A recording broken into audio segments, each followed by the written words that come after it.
जी hello viewers, मैं हूं कमर चीमा अपने यूट्यूब चैनल कमर चीमा के साथ। व्यूअर्स, आज मेरे साथ मौजूद हैं मेजर गौरव वारिया, जो किसी तारफ के मोहताज नहीं है। भारत के माना जाना नाम है और जियोपॉलिटिक्स और नेशनल सिक्योरिटी के इश्यूज के ऊपर बहुत अच्छा बोलते हैं और डेफिनेटली अपने मुल्क का मुकदमा और जो पर्सपेक्टिव है वो अपने ऑडियंस के तहत सामने रखते हैं। मेजर साहब, आपका बहुत शुक्रिया sir. Thank you sir, thank you very much, बहुत बहुत थैंक यू। मेरे साहब, हम ज्यादातर तो इंडिया पाकिस्तान बैशिंग तो चलती रहती है, वो तो एक हमारी फेवरेट ग्राउंड है, वो उधर तो जारी बात है मामलात ऐसे रहते हैं। तो जी। मैंने कहा कि थोड़ा सा इस खित्ते से निकल के जरा बाहर की भी बातें की जाएं। तो एक जी तो ये बिल्कुल। कि आप थोड़े माशाल्लाह ज्यादा स्मार्ट लग रहे हैं, प्यारे हो गए हैं। नहीं। जो मैं आपकी वो देख रहा था कल भी, मैंने कहा मेरे साहब ने कोई फिटनेस शिटनेस लगता है ये कोरोना ने थोड़ा ज्यादा जो है ना वर्कआउट कर रहे हैं। तो दैट्स गुड सर। तो थैंक यू दूसरा सर। मेरे साहब, मैं आपको पता है कि जैसे अमेरिका में इलेक्शंस हुए हैं, तो मैं थोड़ा जानना चाह रहा था आपकी अंडरस्टैंडिंग एंड आपका व्यू कि हाउ डू यू सी कि ये जो जियो पॉलिटिक्स है, साउथ एशिया की जो जियो पॉलिटिक्स है, जैसे कि हम देख रहे हैं कि जो पिछली कुछ खासकर बुश एडमिनिस्ट्रेशन से लेके चले, तो जो इंडो जी यूएस न्यूक्लियर डील हुई थी आपकी उनके साथ, जी फिर वो एक प्रॉपर एक आपकी जो स्ट्रेटेजिक एग्रीमेंट्स चलते रहे, फिर अभी हर प्रेसिडेंट ने आके उसको आगे बढ़ाया। ठीक है, कोई भी जी। अमेरिकी सदर आया हो तो उसने उसको दो कदम आगे लेके गया। सो इट मींस कि मेरे साहब, ये जो अमेरिकन सिस्टम है, भले स्टेट डिपार्टमेंट हो, डिफेंस हो, या वैसे जो ओवरऑल उनका जो ब्यूरोक्रेटिक सिस्टम है, वहां पे इस चीज की एक्सेप्टेंस है कि इंडिया को पॉजिटिवली इंगेज करना है। सो जी। और जो भी 2+2 और खासकर इंडो पैसिफिक पूरी आपकी उन्होंने रख दी, नाम ही रख दिया। तो मेरे साहब, how do you see this change with the Biden administration in this region and particularly this Indo-Pacific? How do you read this, sir? Cheema साहब, पहले तो बहुत बहुत शुक्रिया, आपने इनवाइट करा, बहुत अच्छा लगा, थैंक यू वेरी मच। बड़े बड़े। चीमा साहब, दूसरी ये बात है कि जो बाइडन था, ये जो बाइडन के बॉस हुआ करते थे बैरक ओबामा। एंड मुझे ऐसा लगता है कि बैरक ओबामा की जो पॉलिसीज थी इंडिया की तरफ, और जो डेमोक्रेट्स की पॉलिसीज हैं इंडिया की तरफ, वो कुछ हद तक उसमें जो बाइडन का सिग्नेचर तो होगा, लेकिन it will be an upward trajectory, क्योंकि मुझे ऐसा लगता है कि जो दो मुल्क हैं, अक्सर हम लोग ना इस पूरे बड़े सगीर में, तो ये इंडिया में भी है, पाकिस्तान में भी, हम दोनों तरफ लोगों को ये थोड़ी एक जहनी तौर पे एक बीमारी है कि we believe more in personalities than in institutions. वो होता है थोड़ा सा कि सब ये आएगा तो कमाल कर देगा, वो आएगा तो कमाल वमाल कुछ नहीं होना। It's going to be the same thing. India को अमेरिका की जरूरत है, अमेरिका को इंडिया की जरूरत है, और ये इन द सेंस कि थोड़ा सा डोनाल्ड ट्रंप ने कोशिश करी थी अपने प्रेसिडेंसी में ये स्टेटस को थोड़ा सा चेंज करने की, पर मुझे लगा कि जहां पे डोनाल्ड ट्रंप गलत हो गए वो यहाँ पे गलत हो गए कि इवन जापान जैसे इनके एलाइज, अपने एलाइज को, जैसे जापान को या किसी ऑस्ट्रेलिया को इंसल्ट करना या उनको उल्टी सीधी बातें बोलना। मेक अमेरिका ग्रेट अगेन, तो मुझे तो नहीं लगता कि आपको भी या हमें भी किसी को इख्तलाफात हो सकते हैं स्टेटमेंट से, लेकिन जो लोग आपके साथ खड़े हुए हैं, मैं खासतौर से जापान की बात कर रहा हूँ, जापान इतना उनका एक वफादार भाई दोस्त रहा है, जिस तरीके से बात करी मुझे नहीं लगता वो ठीक था। अब जो बाइडेन की बारी है तो ऑपोजिशन में लोग 10 चीजें कहते हैं, और ऑपोजिशन वाले जैसे इंडिया में हैं, पाकिस्तान में हैं, वैसे भी अमेरिका में भी हैं, वो थोड़ा सा वो टाई शाई पहन लेते हैं, थोड़ा सा इंग्लिश में बोल देते हैं, हमारे यहाँ थोड़ा सा हिंदी उर्दू पंजाबी चलती है, दैट्स दी ओनली थिंग। और फर्क माइंडसेट वही है। So now he is coming, he is in power now, जो बाइडन, वो लगभग तस्लीम कर ही लिया है डोनाल्ड ट्रंप ने कि he is lost the elections, and ठीक है, फिर मुल्क आगे बढ़ेगा। मुझे नहीं लगता कि ज्यादा कुछ फर्क है, और दे विल, उनके स्टेटमेंट्स भी एक दो आ चुके हैं ऑलरेडी मीडिया में कि they will positively engage the the Indian government, और मोदी जी की तरफ से भी उनको वट एवर जो थिंग, उनकी उनकी भी मजबूरी है। देखिए उनको ना, they have to, and let's be frank, जो मुल्क चलते हैं चीमा साहब, आपको पता है, मुझे भी पता है, both of us deal in Jio strategy in Jio politics. मुल्क चलते हैं आपसी मफादात में, है ना, उसमें कोई यारी दोस्ती कोई भाईचारा तो होता नहीं है, उसमें it's all about influence, it's all about money, it's all about power projection, यही चीजें होती हैं जो, और होना भी चाहिए, क्यों, इसमें कोई गलत चीज नहीं है। तो अमेरिका को लगता है कि इतनी दूर यहाँ पे चाइना के बगल में क्वाड भी इसीलिए बनाया है, तो ये सब चीजें मैं समझता हूँ कि ये हैं, तो ज्यादा फर्क नहीं होगा। और जो लोग कह रहे हैं कि ज्यादा फर्क होगा, मुझे लगता है कि ये जो पूरी हम पाकिस्तान के डीप स्टेट की बात करते हैं ना, एक्चुअली अमेरिका का डीप स्टेट है। जो ओरिजिनल जो डीप स्टेट है वो तो अमेरिका का है, हाँ, वेयर दे से कि प्रेसिडेंट आते जाते हैं, बट एक सेमनेस इन पॉलिसी है। बट मुझे एक चीज इसमें थोड़ी सी गड़बड़ लग रही है। मेरा ये एस्टिमेट है कि जो ट्रूप्स हटाए थे ट्रंप ने, मुझे लगता है कि थोड़े से ट्रूप्स का सर्ज होगा, खासतौर से अफगानिस्तान में। मुझे लगता है कि थोड़ा सा ट्रूप्स का सर्ज होगा, क्योंकि ट्रंप तो कहता था ना, I know more than the generals. उसकी तो आदत ही ये थी, I know more than the generals, I know more than the scientist and the doctors. वो ट्रंप को सबसे ज्यादा पता था, सारा इल्म उसी के पास था। लेकिन जो बाइडेन को मुझे लगता है कि डीप स्टेट है, जिसमें पेंटागन शामिल और जिसमें सीआईए वगैरह इनके लोग शामिल, I think they are going to pressurise and there is going to be a troop surge. तो मेरे हिसाब से it is going to be more of the same. जो आपने ओबामा देखा ना, दिस इज ओबामा 2+, हो, मुझे ऐसा हाँ, लगता है। बिल्कुल, ये ये आपकी बात सही है कि ओबामा 2+ हो। अच्छा, मेरे साहब एक चीज जो इसी से मैं थोड़ा लिंक करता हुआ आपसे पूछना चाह रहा हूँ कि ये जो जी 2+2 आपका जो डायलॉग हुआ रिसेंटली, अभी इलेक्शन के दौरान ही almost, secretary defence Mark Esper आए थे, जिनको फायर कर दिया उन्होंने एक ट्वीट के नाम पे ही बस। और जो जी सेक्रेटरी आए हुए, सेक्रेटरी स्टेट पोम्पियो आए हुए थे। तो जी इंडिया के बारे में ये कहा जा रहा है कि खासकर जो चाइनीज समझते हैं कि जैसे इंडो पैसिफिक में इंडिया को एंगेज करने लगे हैं, जो अभी नेवल एक्सरसाइजेज हुई हैं उसमें भी आप बड़ा एक्टिव हैं। तो क्या इंडिया को ये रियलाइजेशन है आपके पॉलिसी डिस्कोर्स में कि हम जो पढ़ रहे हैं वो तो ये है कि जी शायद अमेरिका जो है वो इंडिया को as a junior military partner ले रहा है, one second, just to prop up it against China, ये एक चीज चल रही है। मतलब ये डिस्कशन में आ रही है गो के बहुत सारे लोग ये भी समझते हैं कि इंडिया के लिए बहुत अच्छा है क्योंकि बहुत ज्यादा टेक्नोलॉजी आएगी, उस तरह की लायबिलिटी भी नहीं है जो हमारे लिए थी अगर आप इंगेज होते हैं। So how do you read this major साहब? चीमा साहब, ऐसा है कि मैं जूनियर मिलिट्री पार्टनर टर्म से तो अग्री नहीं करता, लेकिन हाँ, आपकी बात सच है। देखिए, दोनों को इसकी जरूरत है, इस रिलेशनशिप की। अमेरिका को देखिए, अगर मैं बिल्कुल देसी पिंड की जबान बोलूं, तो अगर आपको पहलवान बनना है ना, तो आपको अपने बड़े पहलवान को पछाड़ना पड़ेगा, तब आप पहलवान लोग आपको तस्लीम करेंगे। एक संस्कृत में शब्द है, एक लफ्ज है संस्कृत में, जिसको हम कहते हैं वर्चस्व। वर्चस्व का मतलब है overall sovereignty. This sovereignty cannot be traded, it has to be taken.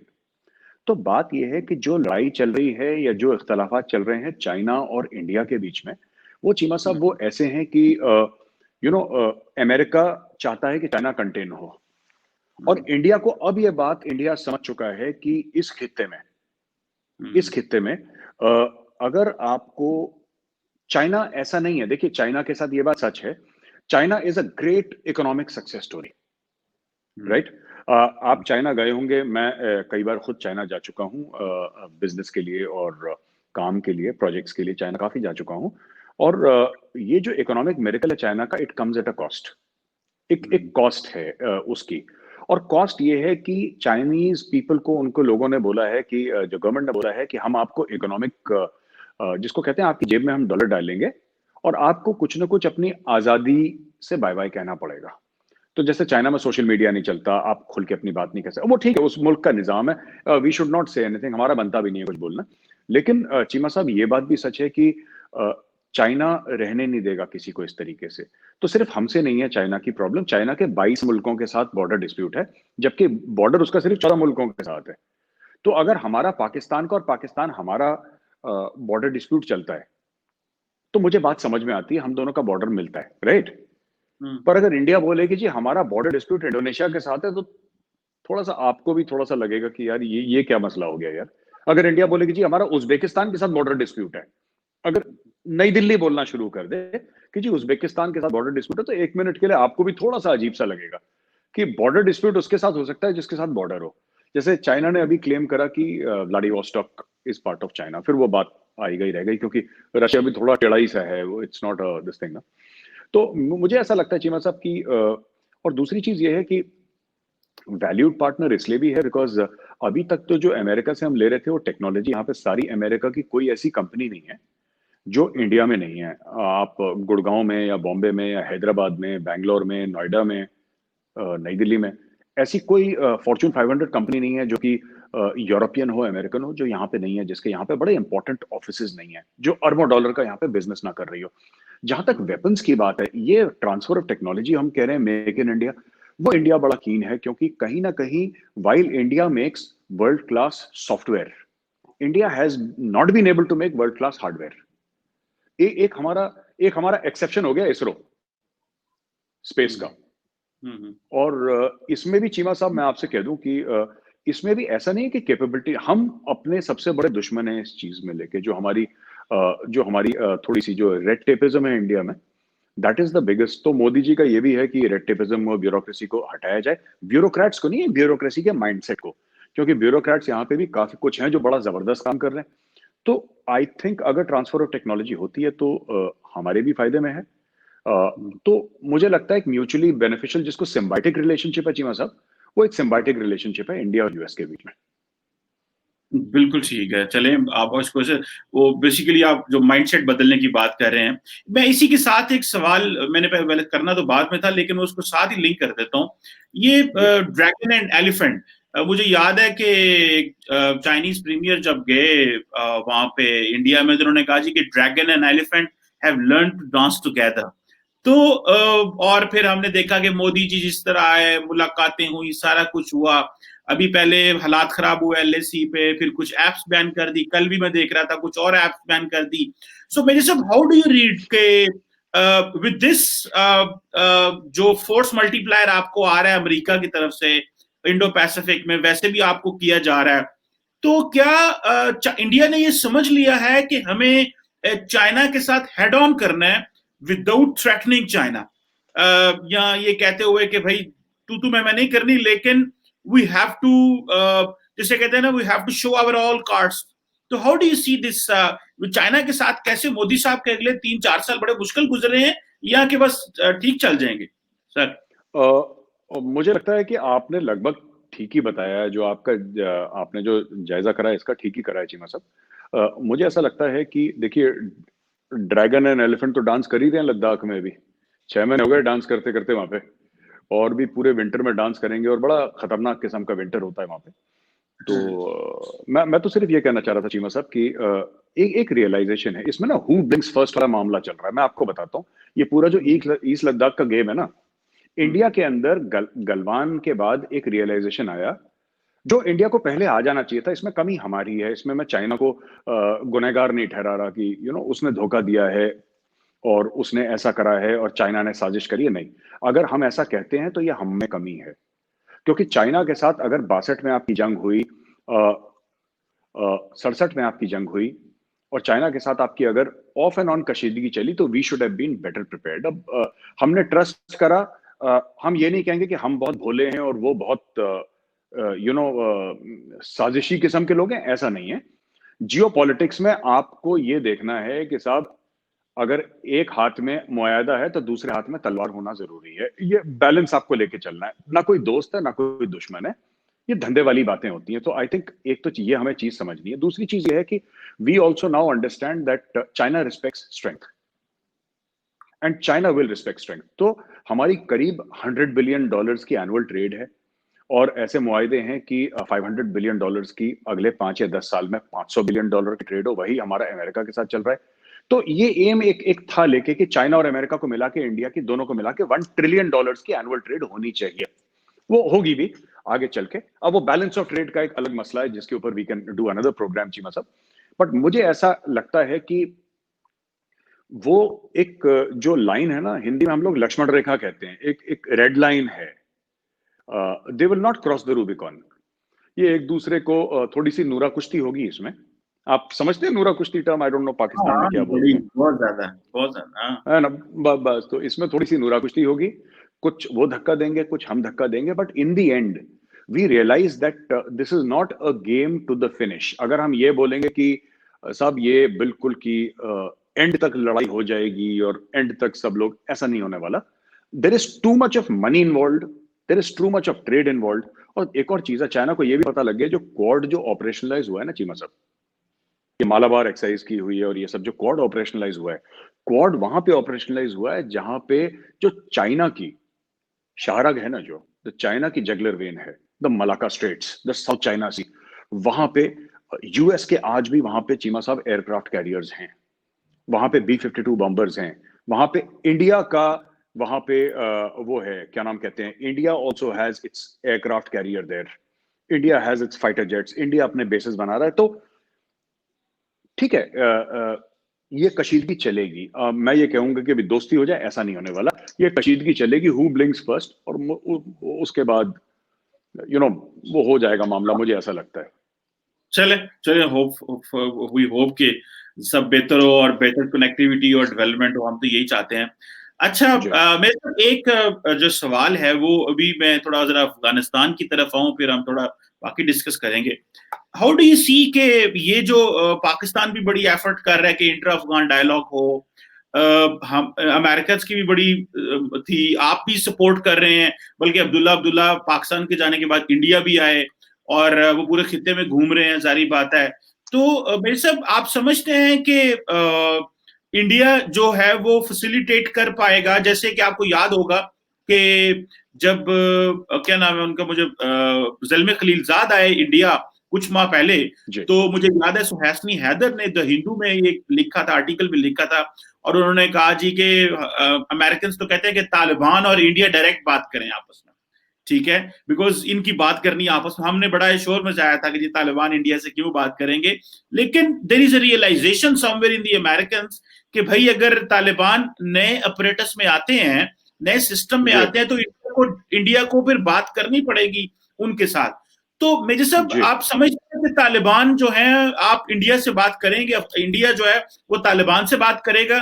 और जो दूसरा इसको लिंक कर लें, ये जो इंट्रा अफगान डायलॉग है, how far India is going to support this dialogue, because Pakistan समझता है दिस इज द की कि हमारे यहाँ वायलेंस कम होगा। जी। मुझे ऐसा लगता है कि तालिबान ने पहले भी एक कमेंट तो करा था चीमा साहब, तालिबान ने पहले भी ये बात करी थी कि we would like good relations with India, उन्होंने बोला ही था तालिबान ने ऑन रिकॉर्ड। मैं नाम भूल रहा हूँ, मैं सर्च कर रहा था इस वक्त जब आप क्वेश्चन पूछ रहे हैं, मैं गूगल पे सर्च कर रहा था, मैं नाम, बड़ा एक टिपिकल सा नाम है, one of the leadership of Taliban, जो उनके स्पोक्स पर्सन भी रहे कतर वगैरह में और जगह जो उनके स्पोक्स पर्सन भी रहे चीमा साहब, he is from Stanixai or something like that. He's been trained at the Indian Military Academy. और तो मतलब I am from a different academy, I am from OTA, वो आईएमए में ट्रेन हुए थे, लेकिन ही इज मतलब हमसे तो सीनियर ही है वो। तो ऐसा, मैं आपको बात बताता हूँ कि India does not have a border with Afghanistan. जैसे पाकिस्तान का बहुत बड़ी चीज है कि पाकिस्तान का बॉर्डर है, geostrategically Pakistan is very important, it has a border with Afghanistan and hence Central Asia. India का बॉर्डर नहीं है, लेकिन इंडिया की गुडविल बहुत है। मैं तो एक छोटी सी बात, let's keep it very simple, Jio politics को छोड़ देते हैं, एक सिंपल सी बात हम लोग एक बात करते हैं कि जब अगर तालिबान पावर में आता है, राइट, तो वो जो कहते हैं ना चीमा साहब कि एक बदमाश बच्चे को जब आप क्लास का मॉनिटर बना देते हैं, जब उसके वो गांव में नहीं कहते लड़का बदमाश है, हाथ से निकल जाएगा, इसकी शादी कर दो, नहीं आपके यहाँ भी होता होगा। अब ये बात है कि जब जब जो तालिबान जब पावर में आएगा, इख्तिदार में आएगा, काबुल पे अगर तालिबान बैठता है, जो कि हो भी सकता है, इट्स वेरी लाइकली कि बैठ जाए, तो डिपेंड्स ऑन कि जो बाइडेन, अब उसकी क्या policy, I don't know, but अगर ऐसा होता है तो तालिबान, लाइक एनी गवर्नमेंट, उनको टैक्सेस कलेक्ट करने हैं, उनको सड़कें बनानी है, उनको उनको 10 और चीजें ऐसी करनी है जो कि एक नॉर्मल गवर्नमेंट करती है। हो सकता है तालिबान उतनी एफिशिएंटली ना करे चीमा साहब, लेकिन तालिबान को ये सब करना पड़ेगा। उस समय तालिबान को ऐसे दोस्त चाहिए, because Afghanistan does not have cash, Afghanistan needs money. तो वहां पे कौन पैसा डालेगा? वहां पे हो सकता है चाइना पैसा डाले, हो सकता है इंडिया पैसा डाले, हो सकता है जापान, हो सकता है 50 और मुल्क डालें, राइट, वहां पे पैसा कि डेवलपमेंट हो। एक इंटरनेशनल मॉनेटरी फंड पैसा डालेगा, वर्ल्ड बैंक पैसा डालेगा, यूएन पैसा डालेगा, सब लोग पैसा डाले, they will look for development partners. तो हमारी एक ना, हमने करीब $3 बिलियन खर्च करे, उनकी पार्लियामेंट बनाई है, ये सब उस पार्लियामेंट में जो हमने बनाई है, जो इंडिया ने पार्लियामेंट बनाई है, उसमें बैठेगा कौन? अगर कल तालिबान आएंगे पावर में, they will sit in that parliament. जो हमने वहां पे रोड्स बनाई है, उसमें तालिबान की गाड़ियां चलनी है। जो हमने वहां पे डैम बनाया, उसमें तालिबान को बिजली मिलेगी या उसकी सरकार को बिजली मिलेगी, वो जो भी उनकी गवर्नमेंट होगी। तो I think India already has a very very strong stake in Afghanistan. इसमें कोई दो राय नहीं है। पहली चीज, बिकॉज हमारा वहां पे इन्वेस्टमेंट रहा है, हमारी वहां पे गुडविल बहुत है इस इन्वेस्टमेंट की वजह से। और वहां पे कोई एक ये बंदा नहीं कह सकता कि एक इंडियन कोई फौजी वहां पे कोई ऑपरेशन करने गया या अफगानिस्तान के अंदर उसने कोई ऑपरेशन कर दिया, जैसे अमेरिकन आए हैं ना अपने ड्रोन लेके और अपने मरीन्स लेके, हमारा तो एक बंदा नहीं है वहां पे। तो हमने जो भी काम करा है एक अफगान की नजर में, अफगानों से मिलता रहता हूँ, I meet them very often, and they have only good things to say about India की रिस्पेक्टफुल पीपल, काम करते हैं, चुप रहते हैं, काम करके चले जाते हैं, वापस टेन्योर खत्म होता है, and that is what we want in Afghanistan. दूसरी चीज है कि इट इज नॉट जस्ट जो हम लोग कहते हैं ना कि एक इन्फ्लुएंस के लिए इंडिया कर रहा है, इन्फ्लुएंस के लिए तो कर ही रहा है ये। पाकिस्तानी अगर ऐसा सोचते तो गलत नहीं सोचते, ये इन्फ्लुएंस के लिए तो कर ही रहा है, लेकिन एक और दूसरे उसके लिए कर रहा है क्योंकि चाइना कर रहा है। और यू सी, जैसे कि एक जमाने में अमेरिका और रशिया का हुआ करता था ना, वैसे ही धीरे धीरे धीरे चाइना और इंडिया का भी होगा ग्लोबली। अब इंडिया भी, India as a late starter in the game, हमें माननी पड़ेगी बात, ये हमें बहुत पहले स्टार्ट कर देना चाहिए था। इसमें और किसी की गलती नहीं है, कमी हमारी है, हमारे उसकी कमी है इसमें, किसी ने हमारे साथ कुछ नहीं करा, मतलब ये this is our fault and we will go and we will do it. और ये मुझे लगता है फ्यूचर ऑफ अफगानिस्तान में ये होने वाला है, they will have to. And एक और चीज है बड़ी इंपॉर्टेंट, जो मुझे लगता है कि आपके वेस्टर्न बॉर्डर्स पे एक प्रेशर पॉइंट बनेगा, पाकिस्तान के वेस्टर्न बॉर्डर्स में, और वो प्रेशर पॉइंट ये बनेगा कि ये जो तालिबान चाहे जितना भी पाकिस्तानी कयादत के क्लोज हो, लेकिन एक चीज है मुद्दा जिससे तालिबान पीछे नहीं जा सकता, that is the Durand line. ये जो ड्यूरेंट लाइन है वो तो अंग्रेज ने बनाई है ना, अंग्रेज ने बनाई है ये ड्यूरेंट लाइन, तो कोई पाकिस्तानी या इंडियन है, कोई अफगान है तो बनाई नहीं है, तो अंग्रेज की बनाई गई है ड्यूरेंट लाइन, और नाम ही ड्यूरेंट अंग्रेज का था। तो हाँ, चीमा साहब, मुझे ऐसा लगता है कि थोड़ा सा वहां पे एक प्रेशर पॉइंट बनेगा over a period of time. Pashtuns who are in Pakistan, especially आपके फ्रंटियर एरियाज के, खैबर पख्तूनख्वा के, और उस तरफ के आपके वेस्ट वेस्ट की ओर के टुवर्ड्स योर वेस्टर्न बॉर्डर्स, तो ये एक प्रेशर पॉइंट बनेगा। मुझे ऐसा लगता है कि तालिबान को एंगेज करना पड़ेगा, it will engage with Pakistan, it will engage with China. देखिए अभी क्या है कि तालिबान तालिबान सेज दैट ठीक है, हमें हो सकता है कि थोड़ा सा हमें पाकिस्तान का साथ मिल रहा हो, हमें इसका साथ मिल रहा हो, उसका साथ मिल रहा हो, लेकिन जब तालिबान वहां का जो सदर रियासत है वो तालिबान का होगा ना, वो जब पाकिस्तान का जो सॉरी जो अफगानिस्तान का जो प्रेसिडेंट होगा वो जब तालिबान का होगा, तो then he will sit in the presidential palace. फिर उसके बाद दुनिया भर के यूनाइटेड नेशंस के लोग आएंगे जैसे ही। कि सर आपको, यू सी, अचानक वो जो गुफा में रहता है आदमी, जो हम्म, जंगल में रहता है, जो सहराओं में रहता है, जो पहाड़ों के ऊपर रहता है, ऐसे ही है। उसको आपने वहां से उठा के आपने प्रेसिडेंशियल पैलेस में डाल दिया और बोला कि कल से तुम यहां पे रहोगे। वो हम्म, रहने लगा वहां पे, उसको उसको अगर रूल करना है तो वहीं पे रहेगा प्रेसिडेंशियल पैलेस में। अब ऐसे ही। प्रेसिडेंशियल पैलेस में रहेगा तो फिर उसको फिर पता लगेगा कि सच्चाइयां क्या हैं। और फिर धीरे धीरे तालिबान ने बहुत साल निकाल दिए चीमा साहब आइसोलेशन में, एंड मुझे नहीं लगता कि now Taliban is willing to live in isolation. ना, आप बेसिकली अब वो इंटरनेशनल सिस्टम समझ गए हैं, उनको वो पुराने वक्त गए कि बुद्धा के जो है वो बिल्कुल जो बिल्कुल, वो गिरा दो बामिया में, और बामिया में, हाँ, हाँ। हाँ, इधर गिरा दो उधर गिरा दो, अब उनको पता चल गया कि डिप्लोमेसी क्या होती है, और वो सारा बिल्कुल सही कह रहे हैं।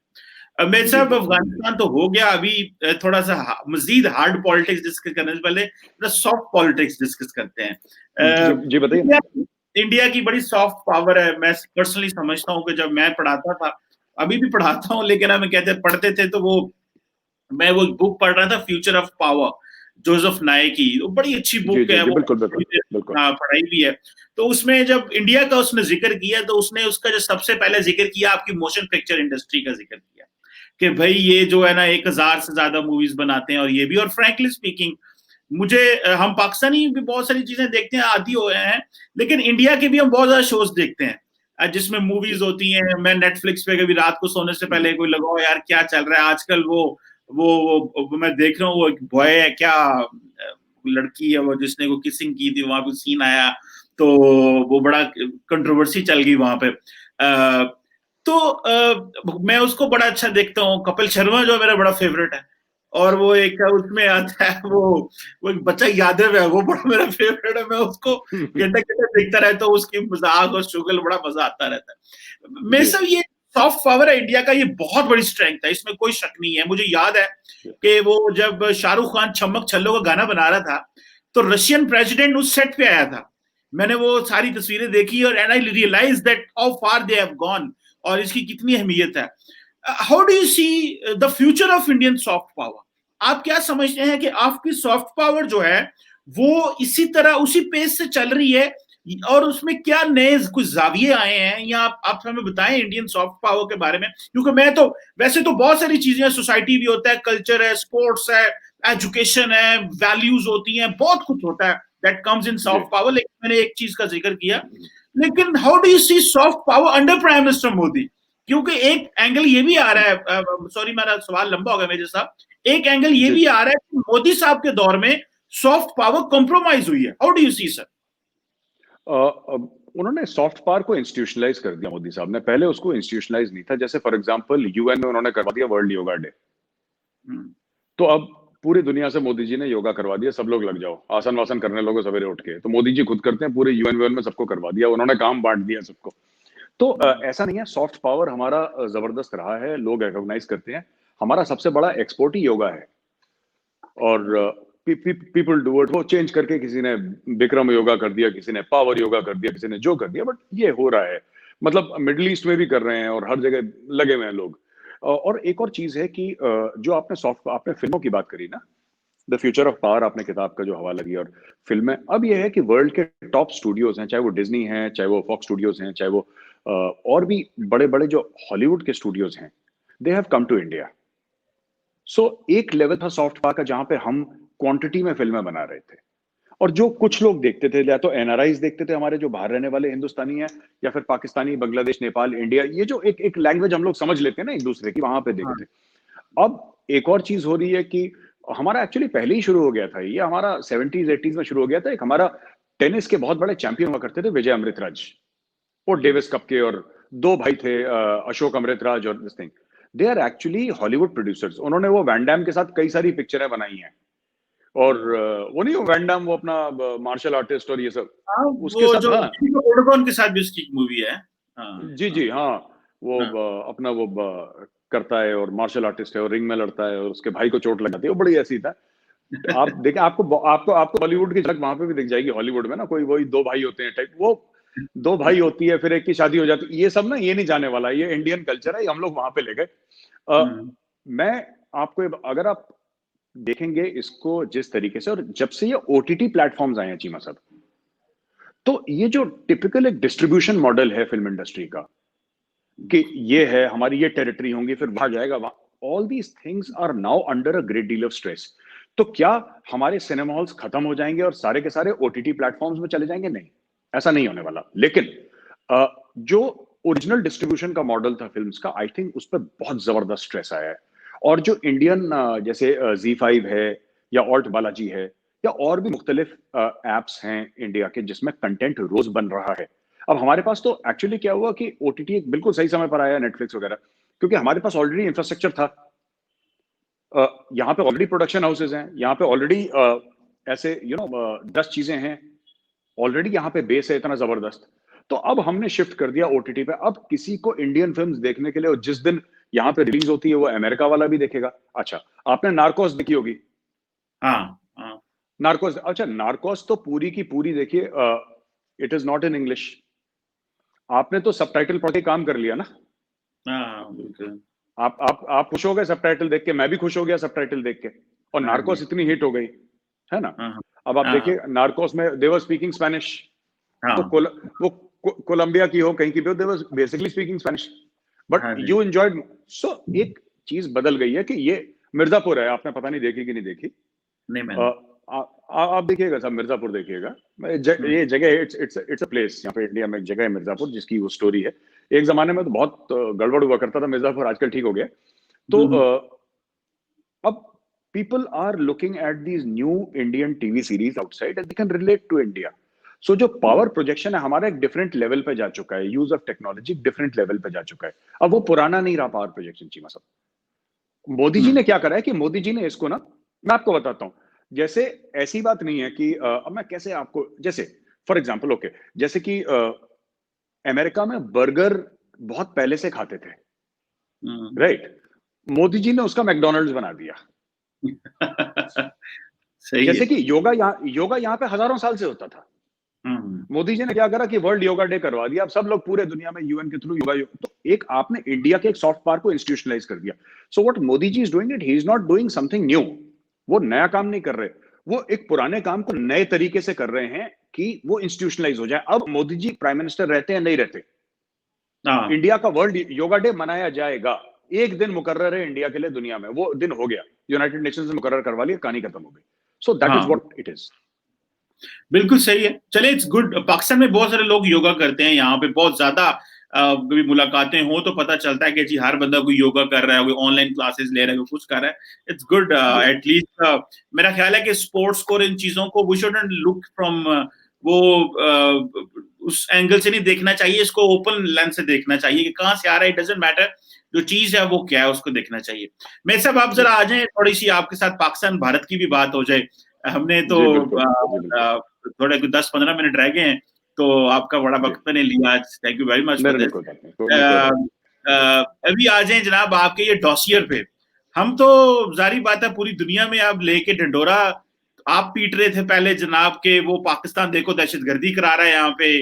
तो हमने तो मैं खुद आई पर्सनली बिलीव कि हमसे बहुत गलतियां हुई हैं। गलतियां इस सेंस में हुई हैं कि जो पूरी कश्मीर की स्ट्रगल थी उसको उन्होंने लिंक कर दिया जी कि ये तो दहशतगर्दी हो रही है, क्योंकि उस वक्त 9/11 के बाद दुनिया दहशतगर्दी की चल रही थी, उन्होंने कहा जी कि ये भी दहशतगर्दी है।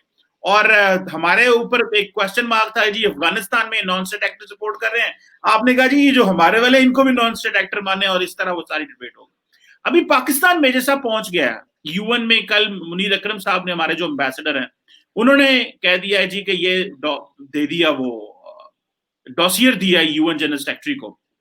How do you see this? और उस डॉसियर के आने के बाद मेरे सब एक दो डेवलपमेंट्स ये हुई हैं कि जिस दिन हमारे डीजीएसपीआर और फॉरेन मिनिस्टर ने प्रेस कॉन्फ्रेंस की, मोदी साहब थोड़े एक्टिव हो गए। मोदी साहब तो नाम ही नहीं लेते थे पाकिस्तान का, ट्वीट में भी लिख दिया, कल भी सुना कहीं पे कुछ जलसा कर रहे थे तो बोल दिया पाकिस्तान के बारे में।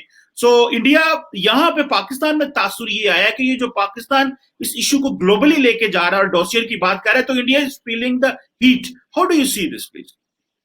नहीं, कल जो मोदी साहब ने करा था वो इसलिए करा था क्योंकि 26/11 की एनिवर्सरी थी। सो वो हर साल करते हैं। अगर आप पिछले 6 साल मोदी साहब रहे हैं, आप जब भी मोदी साहब का देखेंगे पिछले 6 साल का, तो आप ये देखेंगे कि मोदी साहब ने हर समय, और ये कोई भी इंडियन प्राइम मिनिस्टर होगा करेगा, 26/11 हमारे लिए बहुत बड़ा एक हादसा था, बहुत बड़ी ट्रेजिडी थी एक्चुअली इंडिया के लिए।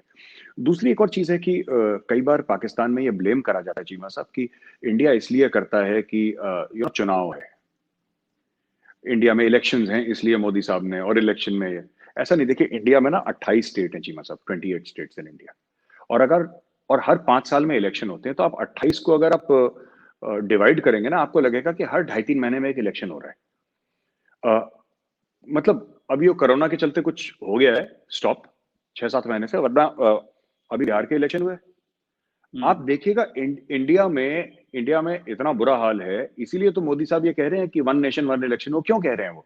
वो इसीलिए कह रहे हैं क्योंकि ये democracy, they have taken it at another level all together. मतलब यहाँ पे इलेक्शन ही खत्म नहीं होते इंडिया में। कब 5 साल में एक बार तो आपका लोकसभा का चुनाव होता है, राइट? फिर आपका जो विधानसभा के जो अलग अलग स्टेट असेंबलीज हैं उनका इलेक्शन होता है, फिर आपके ब्लॉक लेवल का होता है, फिर आपके मतलब कि भाई साहब यहाँ पे चुनाव होते ही रहते हैं यहाँ पे इंडिया में। तो कोई भी एक्शन लेगा, लोग बोलेंगे अच्छा साहब तमिलनाडु में इलेक्शन हो रहा था इसलिए आपने ये कर दिया, या मणिपुर में इलेक्शन हो रहा था। यू कांट, आपके पास वो 6 महीने की विंडो है ही नहीं जहां पे इलेक्शन ना हो। It's not possible. दूसरी बात यह, तीसरी चीज ये जो आपने डॉजियर की बात करी, मुझे लगता है आप बात कर रहे हैं शाह महमूद कुरैशी साहब और बाबर इफ्तिकार साहब ने जो डॉजियर दिया था। मुझे ऐसा लगता है चीमा साहब की डॉजियर देना भी चाहिए। मैं तो पहले भी कह चुका हूं कि डॉजियर, और अगर मैं होता मैं अलग तरीके से करता इसको, यूएन में डॉजियर देता। मैं इस्लामाबाद में, अगर मैं Pakistani government position of authority में होता, मैं 5 स्टार होटल में एक बहुत बड़ा फंक्शन करता, और जितने भी एम्बेसडर्स हैं या जितने भी उनके लोग हैं एम्बेसीज में, 125-150 एम्बेसीज तो इस्लामाबाद में है लगभग, सबको मैं बुलाता वहां पे और सबको डॉजियर पकड़ाता, एक डिटेल्ड प्रेजेंटेशन देता। अगर मैं शाह महमूद कुरैशी की जगह होता तो एक डिटेल्ड प्रेजेंटेशन, राइट, कि साहब ये है विथ प्रूफ। अच्छा, उसमें क्योंकि उस डॉजियर में क्या है ये तो मुझे नहीं पता, आई एम नॉट अवेयर। मैंने तो प्रेस कॉन्फ्रेंस ही देखी है। प्रेस कॉन्फ्रेंस में मुझे ऐसा लगा कि वहां पे कोई पक्की बात नहीं करी। जैसे उन्होंने बोला है कि इंडिया में 60 टेररिस्ट कैंप्स हैं, उन्होंने ऐसा बोला है 60 हैं। अफगानिस्तान तो में। वही मैं कह रहा, सॉरी, अफगानिस्तान में, और इंडिया में कुछ और हैं, राजस्थान में भी हैं। नहीं, अगर अफगानिस्तान अब, उनको सपोर्ट कर रहे हैं, स्पॉन्सर कर रहे हैं। हाँ, पर उन्होंने इंडिया में भी बोला कि हरियाणा में भी हैं और उत्तर प्रदेश में भी हैं, ऐसा ऐसा भी कुछ उन्होंने बोला था, मुझे याद है। ओके। तो ओके। 60 टेररिस्ट, देखिए ना, अब इंडिया का मौकफ ये है कि साहब देखिए, अफगान तालिबान, आप लोग खुद कहते हैं कि जो प्रेसिडेंट है अफगानिस्तान का, करजाई, वो he is the mayor of Kabul. काफी पाकिस्तानी ये भी कहते हैं he is the mayor of Kabul, और उसकी काबुल के बाहर कहीं चलती नहीं है। और 90% of Afghanistan is controlled by the Taliban. तो ये किस तरीके से हो सकता है चीमा साहब की, आपके हम मजहब भी हैं तालिबान, और परवेज मुशर्रफ साहब ने ऑन रिकॉर्ड ये भी बोला है कि तालिबान हमने क्रिएट करा और वी कंट्रोल तालिबान। पाकिस्तान के कई जनरल्स ने स्ट्रेटेजिक डेप्थ की बात करी तालिबान को लेके, और भी ऐसी कई बातें पास्ट में हुई। और सब लोग जानते हैं कि अगर आपको तालिबान से बात करनी है तो आपको पाकिस्तान से बात करनी पड़ेगी। आप अफगानिस्तान से पाकिस्तान को अलग नहीं कर सकते, चाहे आप अमेरिका हो, इंडिया हो, चाइना हो। एक पाकिस्तान का स्टेक है अफगानिस्तान में, वो स्टेक है, वो हम भी तस्लीम करते हैं। पर अगर इतना कंट्रोल है अफगान तालिबान का, और पाकिस्तान का इतना कंट्रोल है अफगान तालिबान के ऊपर, या दोस्ती है, कंट्रोल है, जो भी आप कह सकते हैं उसको। अभी बैरक ओबामा की बुक में भी आया है, जो बुक काफी अंडर डिस्कशन है बैरक ओबामा की, उसमें भी बोला कि पूरी अफगानिस्तान की अफगान तालिबान की टॉप लीडरशिप थी, वो आपके ट्राइबल एरियाज में थी पाकिस्तान के अंदर। Is written in that book, आप पढ़ लीजिएगा। तो मुझे एक बात समझ में नहीं आती, फिर 60 टेररिस्ट कैंप्स कैसे, ये क्यों नहीं, कौन सा टेररिस्ट कैंप है जिसपे ये अटैक करते कम से कम तालिबान एक बार उस पे, कि आप दहशतगर्दी कर रहे हैं, आप अटैक करते उस पे। और मैं ये भी चाहता हूं कि ना, जैसे हम लोगों ने जब पाकिस्तान में जो टेरर कैंप्स के दिए था, हमने ग्रिड रेफरेंस दी थी चीमा साहब, कि ये लैटिट्यूड है, लॉन्गिट्यूड है ना। So we have given this thing. So हमें, मुझे लगता है कि अगर हम लोग दें, ऐसा हो सकता है उस डोजियर में उन्होंने कुछ ज्यादा डिटेल्स दी हो, मुझे नहीं पता, जो यूएन को दिया है, शायद मीडिया के सामने इतना डिस्कस ना करो। लेकिन जो मेरे सामने बात आई है, जो हमने मीडिया के सामने भी बोला था, उसके अंदर जो डोजियर मीडिया को दिया था, उसके अंदर लैटिट्यूड था, लॉन्गिट्यूड था, लास्ट नोन लोकेशन थी, कितने लोग हैं, जो बेस्ट हमारी एजेंसीज को पता लगा। हाँ, सब तो नहीं पता हमें, पर जो जो भी पता था उसमें each and every detail was given, कि साहब यहाँ से, इस रोड से यहाँ पे लेफ्ट इतनी दूर इस लोकेशन में है। तो इसमें तो जनरली बोल दिया 60 इधर है, 20 इधर है, 30 इधर है।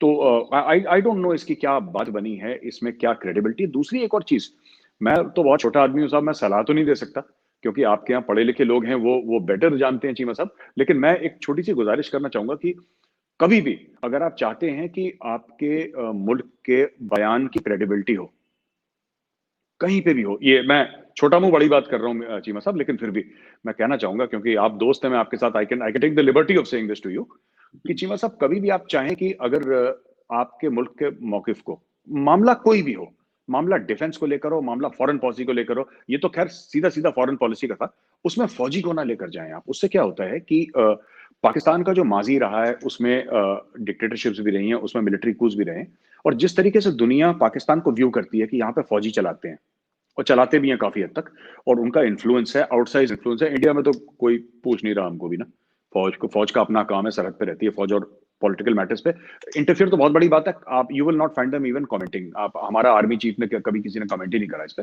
तो मेरा मतलब है कि अगर सिर्फ वो वहां पे शाह महमूद कुरैशी साहब आते अपने फॉरेन सेक्रेटरी को लेके, और अपने 2-3 एम्बेसडर्स को लेके, 2-3 अपने फॉरेन पॉलिसी मैंडल्स को लेकर आते वहां पे, और अपने टाई शाई पहन के अपना सिविलियंस होते, और वहां पे पब्लिक ऑडियंस के सामने ये प्रेजेंटेशन करते, वहां पे हर 2 मिनट के साथ आप अपने सीधे हाथ की तरफ देख के, जी डीजी साहब आप बताएं, डीजी साहब, तो you know it gives the impression that this is a show by the army.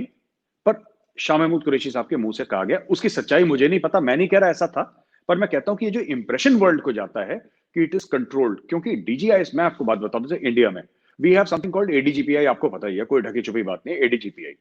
एडीजीपीआई is also headed by a major general, आपका आईएसपीआर इज आल्सो हेडेड, आपका ट्राई सर्विसेज एंटिटी हमारी आर्मी नेवी एयरफोर्स के अलग अलग है, right.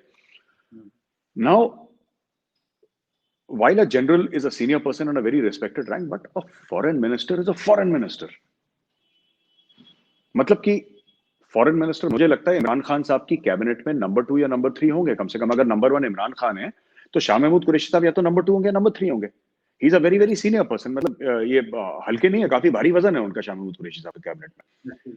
तो उनके साथ उस लेवल का क्या होता है कि जब आप किसी फौजी को खड़ा करते हैं ना, फौजी फौजी कभी राय नहीं देगा, फौजी हर समय हुक्म देगा। मैं खुद फौजी हूं, मैं आपको बताता हूँ, राय नहीं चलती फौज में हुक्म चलता है, कि ये हुक्म है, और हुक्म आदेश होता है, और हुक्म की तामील होती है। मतलब हुक्म में ये नहीं होता कि सर मेरी तबीयत खराब है, मैं ये सब नहीं होता फौज में। तो मेरा कहने का मतलब है कि ये थोड़ा-सा मुझे लगता है कि वहाँ पे क्रेडिबिलिटी थोड़ी-सी खराब हुई। वहाँ पे अगर शाह महमूद कुरैशी साहब आते और 1-2 और किसी आपके तो इतने इंटेलेक्चुअल्स हैं पाकिस्तान में, there are such big people, great thinkers also, लिखते भी हैं, काफ़ी अच्छा लिखते हैं। उनको लेकर आ सकते थे, फॉरेन पॉलिसी वालों को लेकर आ सकते थे और एक बढ़िया करके एक प्रोग्राम वहाँ पे जिसमें सिर्फ पाकिस्तान फॉरेन ऑफिस बात करता, फॉरेन ऑफिस ये बात करता। नाउ आखिरी बात ये कहना चाहता हूँ कि अगेन मुझे लगता है मैं अपनी हद से आगे बढ़ के बोल रहा हूँ, लेकिन I will take the liberty और आपको ये बोल रहा हूँ कि थोड़ा-सा शाह महमूद कुरैशी साहब को बाहर भी जाना चाहिए। He should be travelling. आज की तारीख में जैसे हम ये कहते हैं कि यूएई ने पाकिस्तानियों को वीज़ा देना बंद कर दिया, राइट? शाह महमूद कुरैशी साहब जो भी उनकी गलतफ़हमी है, जो भी उनके दिमाग में बात है, टर्की को भी बंद कर दिया है सब। It could be a political issue, it could be a foreign policy issue. Shah Mahmood Qureshi sahab should have been in Dubai और कतर राइट नाउ।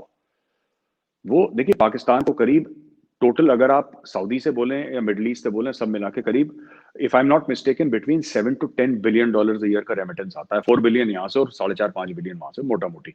पाकिस्तान का जबरदस्त रेमिटेंस है सर।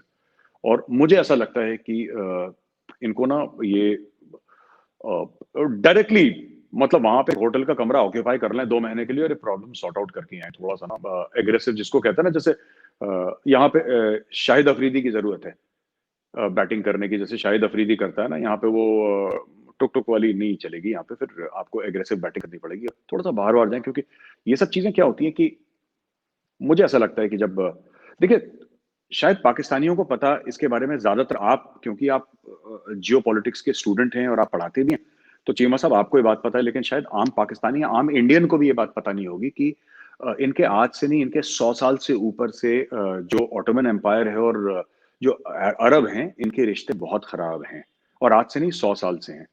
वो जमाना था फर्स्ट वर्ल्ड वॉर में जब ये इनके पास तेल वेल तो था नहीं कुछ। ये ऐसी कबीले वाले थे, भेड़ बकरियां चराते थे, ऊंट पे चलते थे, ये लोग घोड़े पे चलते थे।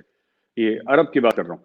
तो ये तब के टाइम ये तभी अपने ग्लाइडर्स पे ऑटोमन एम्पायर ने अपने छोटे छोटे वो जो कैनवस और वुड के ग्लाइडर थे उनके ऊपर मशीन गन लगा के ऊपर वाली जो नहीं एलएमजी टाइप की वो नीचे वो अरब को ये सब तो अरब्स की जो याद है तुर्कों के बारे में वो बड़ी खराब यादें हैं उनके बारे में। एंड दैट अब इनके पास पैसा ज्यादा रहा नहीं तुर्कों के पास। अरब अरब तेल में नहा रहे हैं वहां पे। तो ऑब्वियसली ये बहुत इसमें ये बात हो गई है। तो मुझे लगता है कहीं ना कहीं बैलेंस आउट करना चाहिए चीमा साहब। आपकी बात से मैं एग्री करता हूँ कि ये थोड़ा सा मसले जो है हमारे लिए यहाँ पे खराब हुए हैं और मुस्लिम वर्ल्ड के खास तौर पे। लेकिन एक बात मैं बताऊं मेरे साहब, ये पाकिस्तान में आपको पता है अक्सर आप क्योंकि इंडिया की रियलिटी और है, बस I am just about to conclude this. India की रियलिटी और है, पाकिस्तान की रियलिटी और है। इंडिया की रियलिटी ये है कि यहाँ पे वहां पे आपके सिविलियन अप्रेटिस हमेशा से रहा है, हमारे यहाँ पे सिविलियन अप्रेटिस हमेशा से नहीं रहा। और दूसरी खासकर ये जो पिछले 15 साल हमने दहशतगर्दी की जंग लड़ी है, सो द मीडिया है, जो आर्मी है वो थोड़ी फोरफ्रंट पे आई है इन डीलिंग विद मीडिया और बताना कि क्या हो रहा है कैसे हो रहा है, क्योंकि वो सारी टेक्निकल चीजें होती थी। और सो इसलिए जो होता है कि वो आईएसपीआर जो है वो उसकी जो मीडिया से इंटरेक्शन है वो बहुत ज्यादा है, क्योंकि मेरे सब रोजाना हमले होते थे, रोजाना दहशतगर्दी होती थी, रोजाना बात करनी पड़ती थी टीवी पे, रोजाना मीडिया एंगेज करना पड़ता था। तो पूरे पाकिस्तान में जहां जहां हमले होते थे तो आईएसपीआर, आपको पता है पिछले 15 साल आईएसपीआर को तो ब्रिगेडियर चलाते थे। एक ब्रिगेडियर रैंक का मुझे याद है, ब्रिगेडियर शौकत सुल्तान होते थे मुशर्रफ साहब के दौर में, जो इसको चलाते थे। उन्होंने बस ठीक है यार चल रहे हैं, नो प्रॉब्लम, एक ब्रिगेडियर रैंक का बंदा। अभी no 2 star running it with this entire apparatus because demand बढ़ गई है, सोशल मीडिया आ गया है। तो मेरा ख्याल है कि वो शाह महमूद कुरैशी के साथ मीडिया वो इसलिए बैठे हुए थे क्योंकि फौज उसको सारी चीजों को देखती है। बट एनी हो, द इम्पोर्टेंट थिंग इज कि पाकिस्तान ये समझता है और इंडिया ये समझते हैं कि दोनों का पर्सपेक्टिव तो बिल्कुल अलग है। हम यहाँ पे तैयार बैठे हुए थे कि मोदी साहब आएंगे तो बात शुरू होगी, कुछ आगे जाएंगे इमरान खान साहब, लेकिन मोदी साहब ने तो ऐसा मारा चक्का और ना कहा ना भाई बात नहीं करनी, इधर तो कॉन्फ्रंटेशन होगी। तो अभी पाकिस्तान ने भी वही रास्ता लिया, उसने कहा कि भाई जो यहाँ पे हो रहा है हम भी उसको बताएंगे, एक्सपोज करेंगे। बट एनी हो, it's a long story, it's an unending debate और ये कभी भी मेरे साहब ये खत्म तो नहीं हो सकती। कभी काश वक्त आए कि पाकिस्तान और भारत और बाकी खित्ते के ममालिक आज भी हम जब कोई भी एकेडमिक स्टडी पढ़ लें ना, रिसर्च पढ़ लें, तो सबसे पहले ये बात होती है जी कि लीस्ट कनेक्टेड दुनिया का जो खत्ता है ना, वो ये है जहां पे हम बैठे हुए हैं, बिकॉज ऑफ दी इश्यूज और सारा। बल्कि मैं तो एक पेपर लिखा हूं, अभी मैंने फ्रांस के ऊपर लिखा था, ये इंडो पैसिफिक उनकी जो डॉक्ट्रिन के ऊपर। मैं तो समझता हूँ कि पाकिस्तान को इस वेस्ट एशिया से और यहाँ से निकल के एशिया पैसिफिक में जाना चाहिए। भाई ASEAN is an economic engine, तो वहां पे अब थोड़ा और दुनिया में जाएं, यहाँ से खित्ते से बाहर निकले। बट एनी हो, मेरे साहब आपके वक्त का बहुत शुक्रिया। आपने we thank you spoke on wide range of issues, starting जी from geopolitics to soft power and everything. तो जी आपका once again thank you very much. इंशाल्लाह फिर आपसे दोबारा आपको तकलीफ देंगे किसी दिन। जी थैंक यू चीमा साहब, थैंक यू सर।